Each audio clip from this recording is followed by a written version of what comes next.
Hello students, स्वागत है आप सभी का मेरे यूट्यूब चैनल पंजारिया एकेडमी में। स्टूडेंट्स, जैसा कि आपको पता है कि हम हिंदी भाषा के बारे में जान रहे हैं, ठीक है। तो आज का हमारा टॉपिक है व्याकरण, ठीक है। अब व्याकरण के बारे में पहले मैं आपको कुछ बता दूं कि हर भाषा की ध्वनियों, वर्णों और शब्दों की एक व्यवस्था होती है और प्रत्येक भाषा की अपनी एक व्यवस्था होती है और भाषा की इस व्यवस्था के नियमों को ही हम व्याकरण कहते हैं, ठीक है। जैसे भाषा की जो ध्वनियां हैं, जो वर्ण हैं, जो शब्द हैं, जो पद हैं या जो वाक्य हैं, इनको किस तरह से संजो के रखना है या किस तरह से बोलना चाहिए जिससे इसको उसका सार्थक अर्थ निकले, इस सभी को, ये सब जो है वो व्याकरण से ही हमें पता चलता है, ठीक है। अब व्याकरण से ही हमें भाषा के शुद्ध और अशुद्ध रूप का ज्ञान होता है और व्याकरण से ही भाषा के स्वरूप की विस्तृत हमें जानकारी भी मिलती है। तो चलिए शुरू करते हैं आज का हमारा टॉपिक है व्याकरण, ठीक है। अब हम व्याकरण की परिभाषा के बारे में जान लेते हैं। तो व्याकरण की परिभाषा, क्या परिभाषा है व्याकरण की? व्याकरण की परिभाषा है कि वह शास्त्र जिसके द्वारा हमें भाषा के शुद्ध रूप का ज्ञान होता है।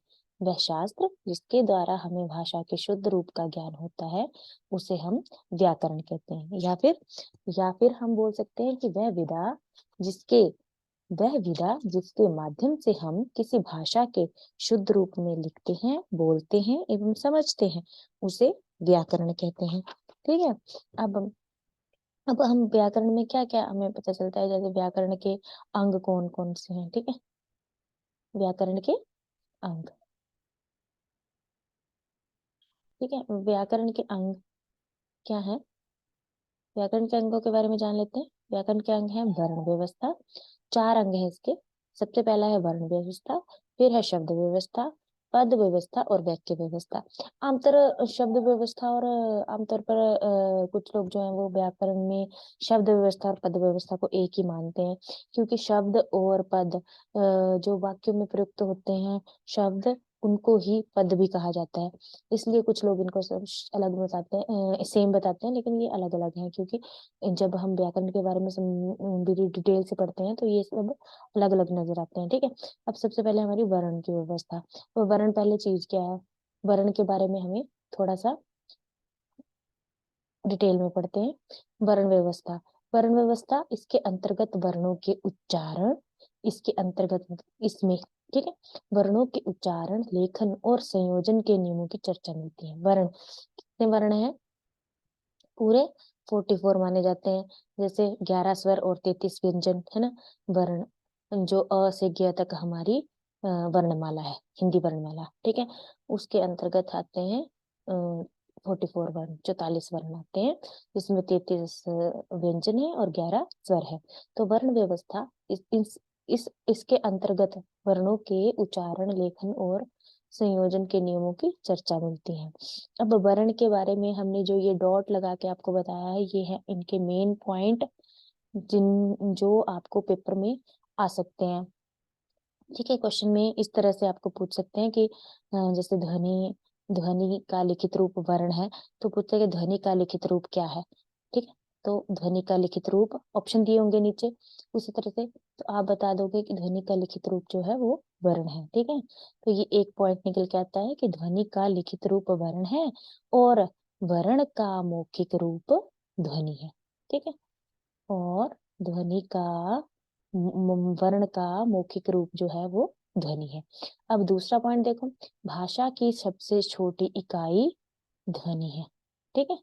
भाषा की सबसे छोटी इकाई, भाषा की सबसे छोटी इकाई जो है वो वर्ण है। ये भाषा की सबसे छोटी इकाई है। अब वर्ण को अक्षर भी कहा जाता है और लघुत्तम वाक ध्वनि को वर्ण कहते हैं, ठीक है। लघुत्तम सबसे छोटी से छोटी सॉरी, वाक ध्वनि जो है उसको वर्ण कहा जाता है। अब दूसरा है हमारा शब्द व्यवस्था। अब इस शब्द व्यवस्था में क्या आता है? शब्द व्यवस्था में इसमें शब्दों के स्रोत, भेद, रूप तथा रचना का अध्ययन किया जाता है, शब्दों के, ठीक है। कौन कौन से शब्द आते हैं, किस तरह के शब्द बनते हैं, जैसे कैसे संधि करके शब्द जुड़ता है, उस तरह से जो भी आपके संधि, लिंग, वचन भेद जो है वो सारे, या फिर शब्दों के कितने भेद हैं, कौन कौन से शब्द आते हैं, तत्सम शब्द कैसे होते हैं, तद्भव शब्द कैसे होते हैं, ये सब हम आपको डिटेल में पढ़ाएंगे। लेकिन इसमें हम इनको हम बोलते हैं शब्द की व्यवस्था। अब है पद व्यवस्था, ठीक।